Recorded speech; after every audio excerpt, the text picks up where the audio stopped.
প্ৰতিটো স্থানৰ দৃশ্য আমি দেখুৱাইছোঁ। ভক্তৰ লাখ লাখ ভক্তৰ কেনেদৰে পুৱাৰ ভাগৰ পৰা ইয়াত কামাখ্যা দেৱালয়লৈ আহিছে।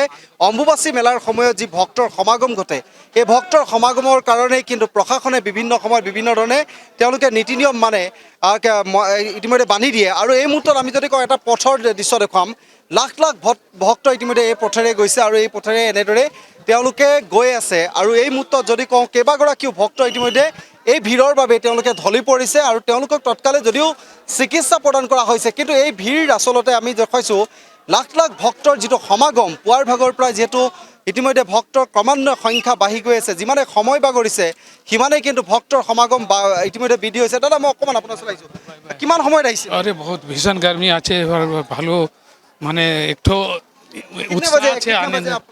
हम 10 बजे चढ़े हैं वहाँ शुरू से 10 बजे से और अभी तक मैं यहाँ तक आया हूँ। 3 घंटा लग गया है, अभी 3 घंटा लगा है और अभी कितना देर और लगेगा अभी तक क्या हमको बोलना चाहेंगे? ये जो रूट है जो जैसे जाने के लिए देख रहे नहीं ठीक है। अब क्या कीजिएगा, जो प्रॉब्लम सभी का है, ये तो क्राउड भीड़ को माने रैम्पेड होने से माने बचता है इसे।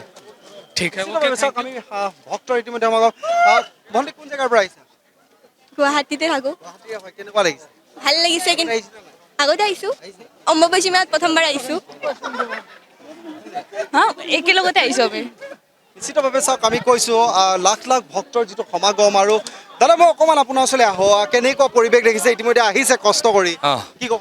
যথেষ্ট ভাল লগা পৰিৱেশ। আমি যথেষ্ট ভক্তৰ সমাগম হৈছে। আমি গোলাঘাটৰ পৰা আহিছোঁ।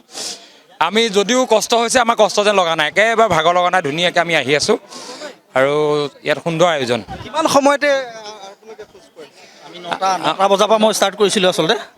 এতিয়া হয় ভিৰ বেছি হৈ আছে আজি, গতিকে ৰ'দো অকণমান দিছে, অকণমান মানুহখিনি গৰমৰ ফিল এটা কৰিছে, কিন্তু সকলোৱে মা কামাখ্যাক দৰ্শনৰ বাবে এইবিলাক চব পাহৰি শক্তি গোটাই পেলাই আগবাঢ়ি গৈ আছে আৰু আমিও সেই একেলগে ৰাইজৰ মাজত দৰ্শনৰ কাৰণে গৈ আছোঁ। নিশ্চিতভাৱে চাওক, আমি কৈছোঁ যে হাজাৰ হাজাৰ ভক্ত ইতিমধ্যে এনেদৰেই খোজকাঢ়ি তেওঁলোকে আহি আছে আৰু মূল স্থানলৈ, কামাখ্যা দেৱালয় মূল স্থানলৈ তেওঁলোকে এনেদৰেই ভিৰৰ মাজেৰে ইতিমধ্যে যাব লগা পৰিস্থিতি হৈছে। আৰু এই মুহূৰ্তত কৈছোঁ যে প্ৰায় 5 কিলোমিটাৰ ইতিমধ্যে এনেদৰেই পথছোৱাতে ইতিমধ্যে ভক্তৰ সমাগম দেখিব। আৰু এই সমাগম ফালিয়ে তেওঁলোকে মাৰ আশীষ বিচাৰি ইতিমধ্যে কামাখ্যা দেৱালয় মূল স্থানলৈ তেওঁলোকে ইতিমধ্যে গৈ আছে। আৰু এই মুহূৰ্তত কৈছে যে ক'ৰবাত যদি কোনোবা দুই এজনে যদি ক্ষোভ প্ৰকাশ কৰিছে যে এই যিটো পথ দিছে, এই পথটোৱে যে এনেধৰণৰ ভক্তৰ সমাগম আচলতে ভক্তৰ যোৱাটো যথেষ্ট কষ্টকৰ, এইখিনি কথা তেওঁলোকে ক্ষোভ প্ৰকাশ কৰিছে যদিও একাংশই মাৰ যি শক্তি বা মাৰ প্ৰতি থকা আস্থা আৰু বিশ্বাসৰ বাবে তেওঁলোকে কিন্তু কোনো ধৰণৰ কষ্ট অনুভৱ নকৰাকৈ তেওঁলোকে আহি আছোঁ বুলি ইতিমধ্যে মন্তব্য কৰিছে। আমি আৰু যিসকল ভক্ত আছে সম্ভৱ হ'লে আমি সেই ভক্তসকলৰ কিছু তেওঁলোকৰ মন্তব্য পুনৰ ল'বলৈ চেষ্টা কৰিম, কাৰণ আমি এই মুহূৰ্তত কৈছোঁৱেই যে প্ৰায় লাখ লাখ ভক্তৰ ইতিমধ্যে যি সমাগমস্থলী কামাখ্যা দেৱালয়ৰ যি অম্বুবাচী মেলাৰ সময়ত, আৰু এই মেলাৰ সময়ৰ এই ভক্তৰ সমাগম কিন্তু এই মুহূৰ্তত আমি কৈছোঁ পুৱাৰ ভাগৰ পৰা ইতিমধ্যে পুৱাৰ ভাগৰ পৰাই যিহেতু ক্ৰমান্বয়ে সময় বৃদ্ধি যিমান হ'ব, সময় বাগৰি গৈছে সিমানেই ভক্তৰ সমাগম ক্ৰমান্বয়ে বাঢ়ি গৈছে। আৰু পথছোৱা যদি আমি কওঁ প্ৰায় 5 কিলোমিটাৰ পথ ইতিমধ্যে এনেদৰে ভক্তৰ সমাগম। দাদা ক'ৰ পৰা আহিছে? গোলাঘাট। ভালে লাগিছে, অলপ কষ্ট হৈছে কিন্তু ভালে লাগিছে। নিশ্চিতভাৱে চাওক, আমি কৈছোঁ প্ৰত্যেকগৰাকী ভক্তই ইতিমধ্যে মাৰ আশীষ বিচাৰি যিহেতু আহিছে তেওঁলোকে সেই কষ্টখিনি। বাইদেউ মই অকণমান আপোনাৰ ওচৰত, কোন জেগাৰ পৰা আহিছে? নলবাৰী।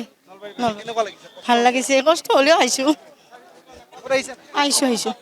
নিশ্চিতভাৱে চাওক, আমি কৈছোঁৱে যে যিটো ভক্তৰ সমাগম ঘটিছে আৰু ক্ৰমান্বয়ে ইতিমধ্যে ভক্তৰ এনেদৰেই এক প্ৰকাৰে লানি নিচিগা যিটো ভিৰ, আৰু সেই ভিৰ যদি আপুনি চায়, আমি কৈছোঁ কি এই ভিৰৰ মাজত কিছু লোক কিন্তু ঢলি পৰিছে, কাৰণ গৰম যিমান ইতিমধ্যে ৰ'দৰ তাপ বৃদ্ধি পোৱাৰ লগে লগে গৰমৰ উত্তাপ বৃদ্ধি হৈছে আৰু গৰমৰ উত্তাপৰ পাছতেই কিছু লোকে ইতিমধ্যে স্বাস্থ্যৰ অৱনতি ঘটিছে। কিন্তু এই মুহূৰ্তত যিটো প্ৰশাসনৰ যিটো তৎকালীনভাৱে চিকিৎসা প্ৰদানৰ যিটো ব্যৱস্থা, সেই ব্যৱস্থা মাজত ইতিমধ্যে অটুট ৰাখিছে। আৰু এই মুহূৰ্তত আমি কামাখ্যা দেৱালয়ৰ মূল স্থানলৈ ইতিমধ্যে আমি য'ত আছোঁ তাৰ পৰা ইতিমধ্যে প্ৰায় আধা কিলোমিটাৰ বাট এনেদৰে তেওঁলোকে যাব লাগিব।